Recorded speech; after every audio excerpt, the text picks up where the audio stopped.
여러분 안녕하십니까. 목요일 아침 여수 MBC 뉴스투데이입니다. 전남 동부권 자치단체들이 잇따라 가을 축제들을 취소하고 있습니다. 코로나 방역 주체가 집단 감염의 빌미를 제공할 수 있다는 우려가 반영된 건데요. 일부 축제 강행 의지를 보이는 자치단체도 있습니다. 김주희 기자의 보도입니다. 광양시의 대표 가을 축제인 전어축제와 숯불구이 축제.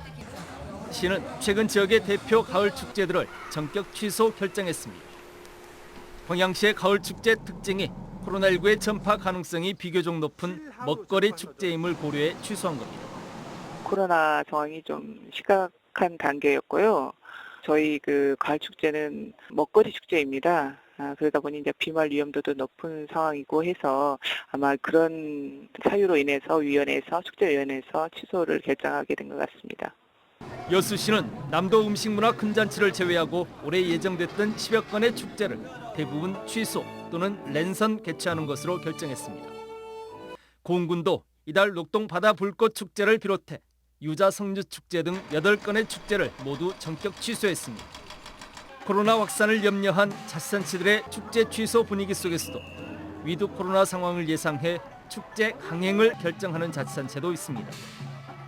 순천시는 지난해부터 계속된 코로나 상황 속에서 시민들의 높은 피로도와 지역경제 활성화를 위해 푸드앤 아트 페스티벌 등 올해 가을 축제를 강행 추진하고 있습니다.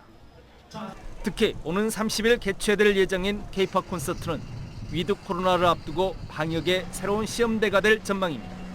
인터넷 사전 예매를 통해 지정 좌석제로 운영되며 2차 예방접종 완료자는 QR 체크 및 발열 체크를 하고 입장할 수 있으며 예방접종 미완료자는 30일 기준 48시간 내 코로나 검사 후 음성 확인서를 제출하여야만 합니다. 축제 계절 가을, 코로나19의 확산 추세 속에서 개최 여부를 두고 고민에 빠졌던 전남 동부권 자치단체들이 서로 엇갈린 선택지를 내놓고 있습니다. MBC 뉴스 김주희입니다. 다음 달 18일 치러지는 2022학년도 대학 수학능력시험에서는 책상 칸막이가 점심시간에만 설치됩니다. 교육부와 시군교육청 등에 따르면 코로나19 이후 두 번째로 치러지는 이번 수능에서는 수험생 대부분이 백신 접종을 완료해 책상 칸막이는 점심시간에만 설치됩니다. 또 감독관이 신분을 확인할 경우 응시자들이 마스크를 내리고 얼굴을 보여주지 않으면 부정행위자로 간주되고 4교시 탐구 영역 시간에는 해당 선택 과목이 아닌 다른 선택 과목의 문제지를 볼 경우에도 부정행위로 처리됩니다.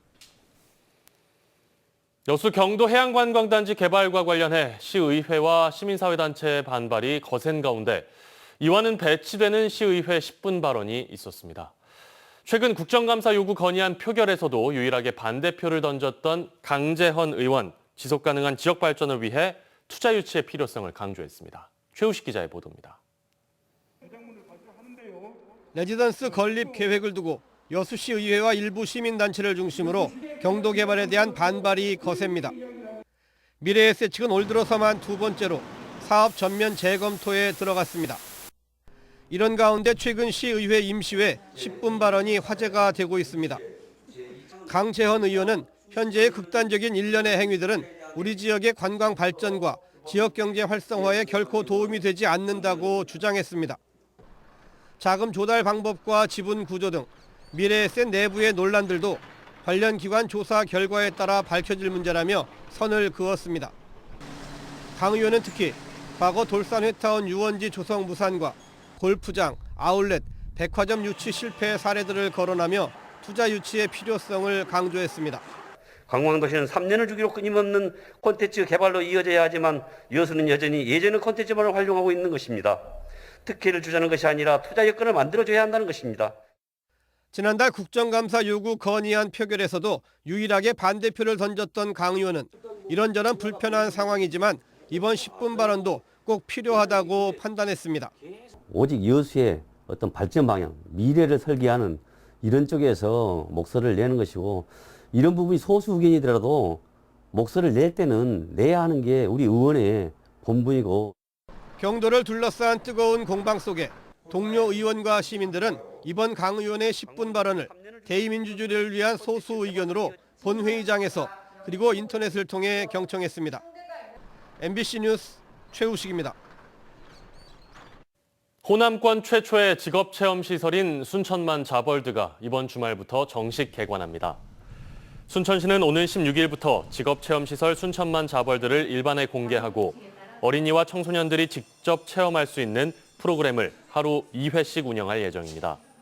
순천시는 앞으로 전국 제1의 직업체험관이 될 수 있도록 다양한 맞춤형 프로그램을 도입하겠다고 밝혔습니다. 2021 제8회 동아시아 기후포럼이 오늘과 내일 이틀간 1.5도씨 세계와 동아시아 탄소 중립이라는 주제로 여수세계 박람회장에서 열립니다. 여수시가 주최하고 여수지속가능발전협의회와 광주환경운동연합이 공동 주관하는 이번 동아시아 기후포럼은 한중일 3개국에서 500여 명이 참여해 동아시아 지역의 에너지 전환과 탄소 중립 동향, NGO 단체들의 활동 사례 공유를 통해 지구를 살리기 위한 실천적인 대안을 모색합니다. 여수시는 이번 행사를 계기로 기후보호 선도도시 여수가 2050 탄소 중립을 실현하고 COP28을 남해안 남중권에 유치하는 데도 큰 도움이 될 것으로 기대하고 있습니다. 목포시가 옛 화장장 부지에 반려동물 놀이터를 만들고 있습니다. 이 사업을 통해 두 가지 문제를 얘기하고 싶은데요. 세금을 쓰는 사업이 자꾸 지체되는 것, 그리고 행정 절차가 내로남불식으로 이뤄지는 것입니다. 양현승 기자입니다. 과거 화장장이 운영됐던 목포시 부주산 자락. 반려동물 놀이터가 조성되고 있습니다. 총 사업비 5억여 원이 투입돼 지난해 연말 시작됐지만 여전히 공사 중입니다. 시민들에게 공개되는 시점은 지난 6월에서 9월, 또다시 이달 중으로 연거푸 미뤄졌습니다. 유연고하고 유연고가 있습니다, 주변에. 그래서 이 부분의 행정 절차나 보상 협의 약간 지연된 부분이 있어서. 목포시는 반려동물 놀이터를 계단식으로 만들며 옛 화장장에 있던 토석을 파냈습니다. 놀이터 사업구역에서 일부는 쓰고 나머지는 외부로 반출했습니다. 920세제곱미터, 24톤 덤프트럭, 90대 분량의 적지 않은 양의 토석은 어디로 갔을까? 오감동 대학 부지입니다. 임시 주차장 옆에 토석 더미가 쌓여 있습니다. 반년이 지나며 잡초가 무성해졌습니다. 현행법은 일정 규모 흙을 쌓아두려면 개발행위 허가를 얻도록 규정합니다. 목포시는 그러나 부서 간 구두협의만 했을 뿐 마냥 토석을 쌓았습니다. 비산먼지 등을 방지하기 위한 덮개도 없습니다. 전화로 저희들한테 연락이 왔어요. 금방 가져간다고 하니까 또 같은 국에 있고 과에서 협조 요청이 들어와서. 일반 업자들도 그러면 그 부지를 쓸 수 있나요? 아직 저희들이 검토를 안 한 상황이기 때문에. 반려동물 놀이터를 조성하며 파낸 흙이 너무 좋아서 버리지 않고 추후 쓰려고 남겨뒀다는 게 목포시의 설명입니다. 그 흙의 상태가 어떤지 살펴봤습니다. 목포시가 말한 좋은 흙에는 철근 콘크리트 덩어리가 섞여 있습니다. 플라스틱 소재 장내 물품을 비롯해 장내용 리본, 장갑 등 화장장 용품들이 묻혀 있습니다. 폐기물입니다. 목포시는 현장을 확인했다면서도 이 같은 사실을 까맣게 모르고 있습니다. 저희들이 봤을 때는 폐기물이라고는 생각이 안 들던데요. 폐기물 섞인 토석은 목포시의 또 다른 사업, 오감 수변공원 미세먼지 차단 숲에 쓸 계획입니다. 역시 계획보다 석 달이 지연된 사업입니다. 수목 선정에 관련된 부분을 좀 검토하느라 좀 다소 시간이 걸렸습니다. 세금을 쓴 사업이 거창하게 시작한 뒤 이런저런 이유로 지연되는 이상한 관행. 더욱이 목포시는 폐기물이 섞인 사실은 뒤로 한 채 버려질 흙을 재활용해 예산을 아낀 행정이라고 자화자찬합니다. MBC 뉴스 양혜승입니다. 광양 수어댐 수역에서 대규모 녹조가 발생해 의회 차원에서 대책 마련을 촉구했습니다. 광양시에 따르면 시민들의 식수원이자 국가산단 용수로 공급되고 있는 진상면 수어댐에서 지난 8월 말부터 모든 수역에 걸쳐 녹조가 발생하고 있습니다. 광양시 의회는 수어댐의 녹조로 물고기와 수중생물이 죽는 등 수중생태계가 파괴되고 시민들의 건강을 해칠 수 있는 위험한 상황이라며 수자원 공사 측의 즉각적인 대책을 촉구했습니다. 이에 대해 수자원 공사 측은 지난 7월 초 500mm의 비가 내린 이후 8월 말까지 비가 거의 내리지 않아 녹조가 심해졌다며 현재 취수를 하고 있는 하류 쪽은 녹조가 발생하지 않아 식수로 쓰는 데는 문제가 없다고 밝혔습니다. 맛과 향이 일품이어서 김 중에 김으로 꼽히는 곱창 김양식 상황이 좋지 않습니다. 9월과 10월 이상 고온 현상이 이어지면서 바닷수온도 높아져 곱창 김양식에 비상이 걸렸습니다. 김윤 기자가 취재했습니다. 국내 김 생산의 주산지인 만호해역입니다. 지난 9월 초 설치된 김발을 들춰봤더니 김이 거의 달라붙어 있지 않습니다. 한 해 생산되는 김 가운데 가장 맛있다는 곱창김 씨앗이 전혀 자라지 못했습니다.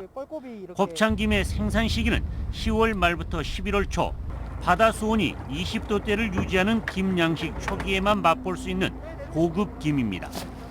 올해는 곱창김을 되게 기대하신 분들이 많이 없을 거예요. 왜냐하면 김씨가 나와야 되는 시기에 김씨가 나기가 너무 더워서 다 죽어버렸으니까. 이처럼 곱창김 양식이 부진한 것은 9월과 10월 2달 동안 이어진 이상 고온 현상 때문인 것으로 분석됩니다. 만호 해역의 경우 바닷물의 온도가 지난해보다 2.6도가량 높은 24도 이상 정체되면서 곱창김이 정상적으로 자라지 못했습니다. 채묘가 지금 손실을 입었기 때문에 예년에 비해서 지금 정확한 거를 지금 해봐야 되는데 좀 줄어들 것으로 그렇게 지금 전망을 하고 있습니다.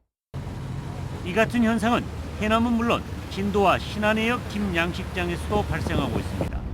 김양식 어민들은 이번 주부터 이상고온 현상이 수그러들 것으로 보이면서 곱창 김이 다소나마 생산될 것으로 기대하고 있습니다.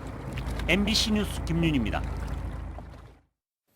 얼마 전 직업계고 실습생이 사망한 사건이 있었죠. 이와 관련해 현장 실습 제도를 폐지해야 한다는 주장이 제기되고 있습니다.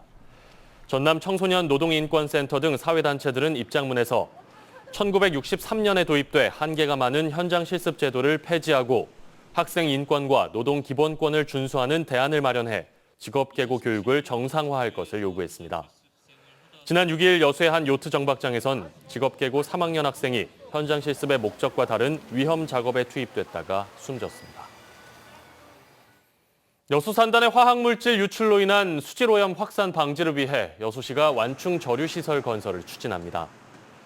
여수시는 오는 2026년 가동을 목표로 공사비와 운영비 등 3,060억 원의 예산을 들여 18만 톤 규모의 완충 저류시설을 임대형 민간 투자 방식 BTL 사업으로 추진하기로 하고 시의회 협의와 실시 계획 수립 절차를 거쳐 2023년 하반기에 착공할 예정입니다. 여수시는 1970년 이후 여수 산단에서 359건의 유해 화학물질 유출 사고가 발생해 완충 저류시설 설치가 시급하다고 밝혔습니다.